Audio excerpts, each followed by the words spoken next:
Hello everyone, स्वागत है आप सभी का एक बार फिर से एक नए वीडियो में।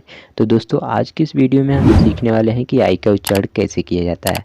दोस्तों, आमतौर पर आपने देखा होगा कि आई का उच्चारण कभी छोटी ई से होता है, कभी बड़ी ई से होता है, कभी कभी आई का उच्चारण आई ही होता है और कभी कभी आई का उच्चारण आई से होता है। तो हम इन सब में काफ़ी कन्फ्यूज रहते हैं कि कहाँ पर आई का उच्चारण छोटी ई से करें, कहाँ पर बड़ी ई से करें, कहाँ पर आई का उच्चारण आई ही करें। तो आपके सभी कन्फ्यूजन आज की इस वीडियो में दूर हो जाएंगे। बस आप वीडियो को पूरा ध्यान से अंत तक जरूर देखिएगा। चलिए आज की इस वीडियो को हम शुरू करते हैं।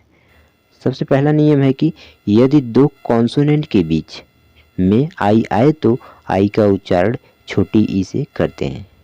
यानी कि दो कॉन्सोनेंट के बीच में जब भी आपको कहीं पर भी दो कॉन्सोनेंट के बीच में आई दिख रहा हो तो वहाँ पर आपको आई का उच्चारण छोटी ई से करना है। आई का उच्चारण किससे करना है? देखिए, आई का उच्चारण किससे करना है? छोटी ई से। और कब करना है? कि जब दो कॉन्सोनेंट के बीच में आई है। देखिए एग्जांपल्स जैसे यहाँ पर दिया गया है, पिंक। पिंक में क्या है कि पी क्या है? कॉन्सोनेंट है और एन क्या है? कॉन्सोनेंट है। दो कॉन्सोनेंट के बीच में क्या आया हुआ है? आई आया हुआ है। तो यहाँ पर आई का उच्चारण किससे करना है? छोटी ई से करना है। देखिए किस तरह से इसको पढ़ते हैं। पिंक को पी से क्या होता है? प होता है, सभी को पता है। और आई का उच्चारण यहाँ पर किससे करना है? छोटी ई से। तो छोटी की मात्रा प पे लगा देंगे, पी हो गया। और एन से क्या होता है? ना होता है। और के से का होता है, तो आधा ना लिख देंगे और का लिख देंगे। क्या हो गया? पिंक। ठीक है। इसी तरह से है हिंट। हिंट में वही है, दो कॉन्सोनेंट के बीच में आई आया हुआ है। इस तरह से लिप है, लिप में भी वही है। लिप में भी दो कॉन्सोनेंट के बीच में आई आया हुआ। किड है, किड में भी वही है, दो कॉन्सोनेंट के बीच में आई आया हुआ है। तो यहाँ पर सब में क्या है कि उच्चारण किससे हो रहा है? आई का छोटी ई से हो रहा है। ठीक है, ध्यान रखिएगा। चलिए आगे बढ़ते हैं। इसके बाद अगले नियम की तरफ देखते हैं। अगला नियम है, यदि यदि आई के बाद आर आए तो आई का उच्चारण छोटे आ से करते हैं।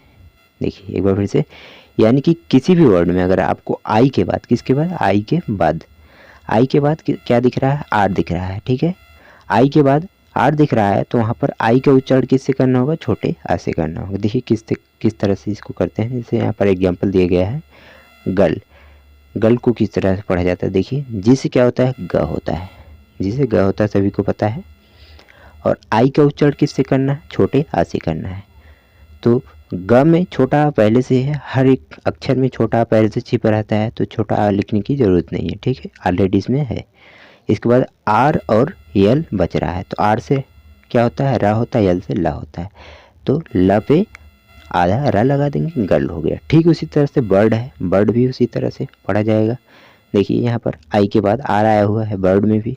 शर्ट है, शर्ट भी उसी तरह से पढ़ा जाएगा। और फर्म है, फर्म भी उसी तरह से पढ़ा जाएगा।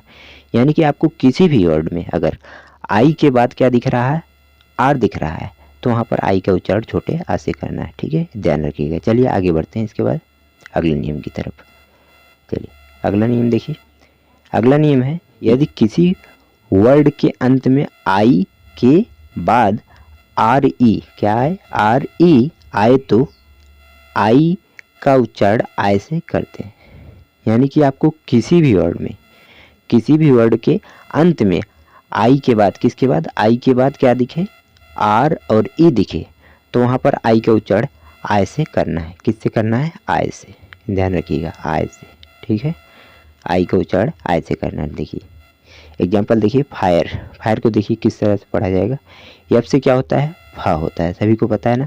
और आई के बाद क्या आया हुआ है? R E. आई के बाद क्या आया हुआ है? आर ई इसमें आया हुआ है। तो यहाँ पर आई का उच्चारण किससे करना है? आय से। किससे करना है? आय से। तो एफ से क्या हो गया? फा हो गया। और आई से क्या होगा यहाँ पर? आय, क्योंकि आई का उच्चारण आय से करना है। तो फा पे आ की मात्रा लगा देंगे, इसमें बच रहा है या लिख देंगे। इसके बाद आर ई से क्या हो गया? रा हो गया। देखिए जो यहाँ पर ई है, ई साइलेंट रहता है।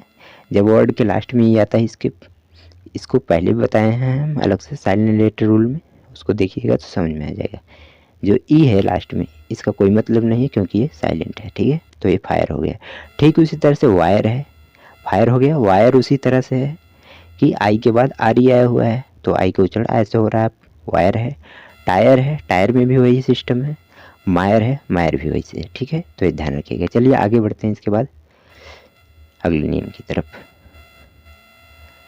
अगला नियम है, यदि किसी वर्ड के अंत में, यदि किसी वर्ड के अंत में आई ई आए तो आई ई का उच्चारण आई से करते हैं। आई ई का उच्चारण किससे करेंगे? आई से करेंगे। ठीक है, देखिए एग्जाम्पल्स, जैसे कि डाई है, डाई में क्या है कि आई ई आया हुआ है, वर्ड के अंत में क्या आया हुआ है? आई ई आया हुआ है, इसलिए आई का उच्चारण किससे हो रहा है? आई से।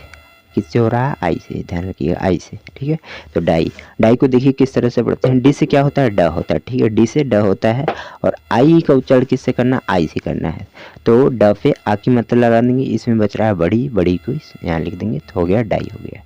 ठीक उसी तरह से फाई है, फाई में भी आई ई आया हुआ है वर्ड के अंत में, तो आई का उच्चारण क्या हो रहा है? आई ई का उच्चारण क्या हो रहा है? आई का उच्चारण आई से हो रहा है, फाई है। ठीक उसी तरह से लाई है, लाई में भी वही है, वर्ड के अंत में आई ई आया हुआ है। और ठीक उसी तरह टाई, टाई में भी क्या है? वर्ड के अंत में आई ई आया हुआ है। यानी कि जब भी आपको वर्ड के अंत में आई ई दिखे तो आई का उच्चारण किससे करेंगे आप? आई को उच्चारण आई से करेंगे। ठीक है, किसी भी वर्ड में, ये ध्यान रखिएगा। चलिए आगे बढ़ते हैं इसके बाद अगले नियम की तरफ। देखिए, लेकिन इस नियम के कुछ अपवाद भी हैं, ये भी ध्यान रखिएगा कि इस नियम के कुछ अपवाद भी हैं। जैसे कि मूवी, मूवी क्या है? मूवी में वर्ड के अंत में आई क्या आया हुआ है? वर्ड के अंत में आई ई आया हुआ है। आई का उच्चारण किससे करना है? यहाँ पर आई से करना है, लेकिन यहाँ पर ऐसा नहीं हो रहा है। यहाँ पर वर्ड के अंत में आई आया हुआ है और उसका उच्चारण किससे हो रहा है? बड़ी। इसे देखिए यहाँ पर मूवी लिखा हुआ है ना, तो बड़ी से इसका उच्चारण हो रहा है, जो कि ये इस नियम के अपवाद है, एक्सेप्शन है। हर नियम में कुछ ना कुछ अपवाद रहते हैं, ध्यान रखिएगा। ठीक है, चलिए, ठीक इसी तरह स्कूली है, मूवी है, ये दो क्या है? अपवाद हैं, ध्यान रखिएगा। आगे बढ़ते हैं अगले नियम की तरफ। अगला नियम देखिए, इसके बाद अगला नियम है, यदि किसी वर्ड के बीच में, यदि किसी वर्ड के बीच में आई ई हो तो आई ई का उच्चारण बड़ी ई से करते हैं। यानी कि आपको किसी भी वर्ड के बीच में, किसी भी वर्ड के बीच में आई अगर दिख रहा है, आई और ई दिख रहा है, तो आई ई का उच्चारण बड़ी से करना है। हम उस नियम में देखे थे कि आई का उच्चारण किससे कर रहे थे? आई से, लेकिन वहाँ पर क्या था? वहाँ पर था कि किसी वर्ड के अंत में अगर आई ई आए तब आई ई का उच्चारण आई से करेंगे, लेकिन यहाँ पर ऐसा नहीं है। यहाँ पर दिया गया है कि किसी वर्ड के बीच में, यहाँ पर बीच में जब आई ई आए तो आई ई का उच्चारण बड़ी से करना है। चलिए देखिए एग्जाम्पल अच्छे से समझ आएंगे।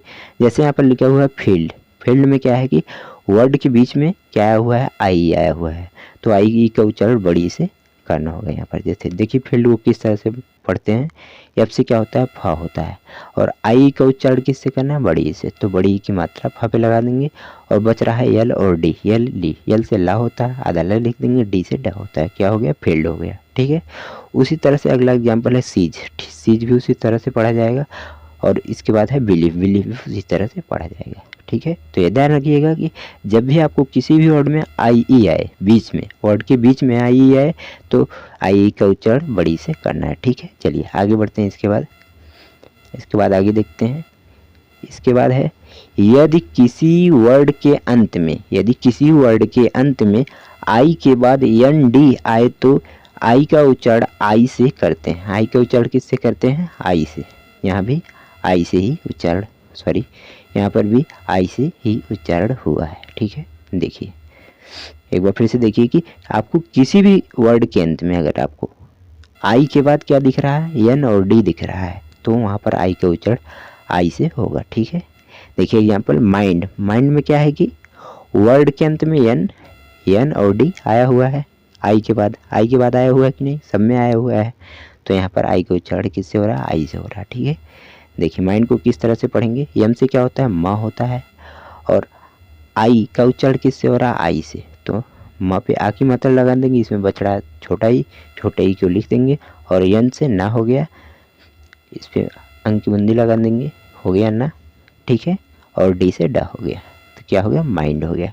ठीक उसी तरह से फाइंड है, फाइंड में उसी तरह से पढ़ा जाए, काइंड है, ब्लाइंड है, ये सभी वर्ड उसी तरह से पढ़े जाएंगे, तो ध्यान रखिएगा। ठीक है, यानी कि किसी भी वर्ड के अंत में आई के बाद अगर एन डी आ रहा है तो वहाँ पर आई का उच्चारण आई से होगा। ठीक है, चलिए आगे बढ़ते हैं। इसके बाद है,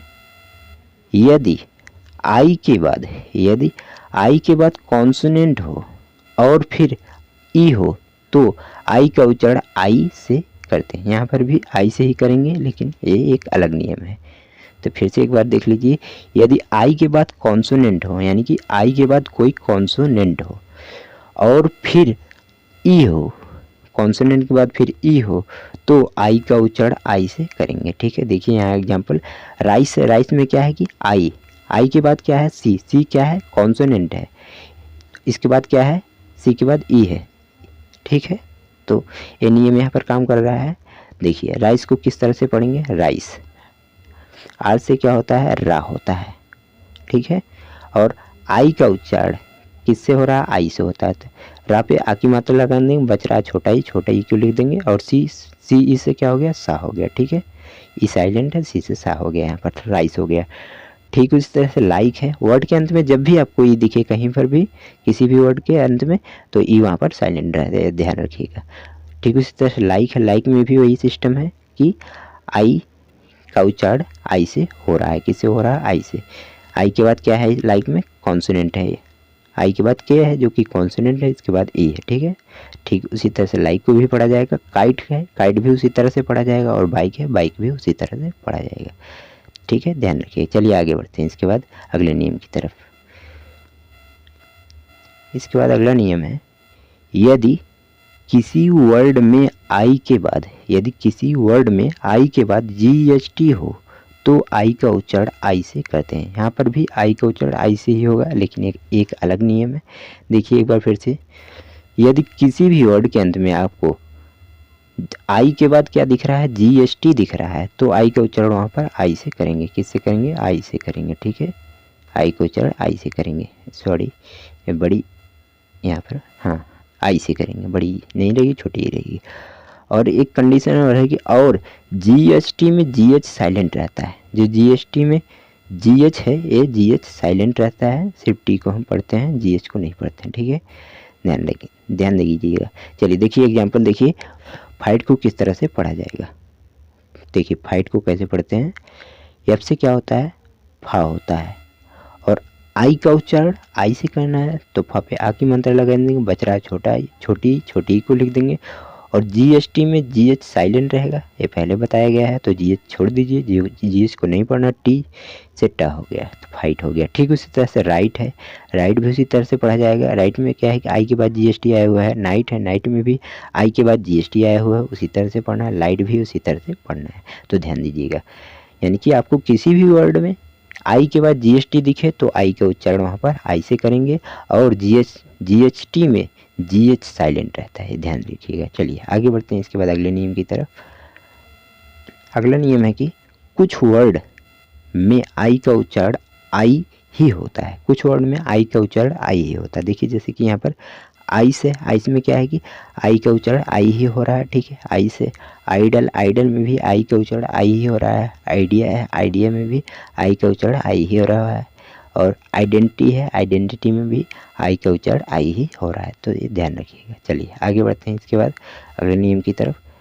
अगला नियम कहता है कि यदि कोई वर्ड आई से शुरू हो, यदि कोई वर्ड आई से शुरू हो या दो कॉन्सोनेंट के बीच में आई हो, तो आई का उच्चारण छोटी ई से करते हैं।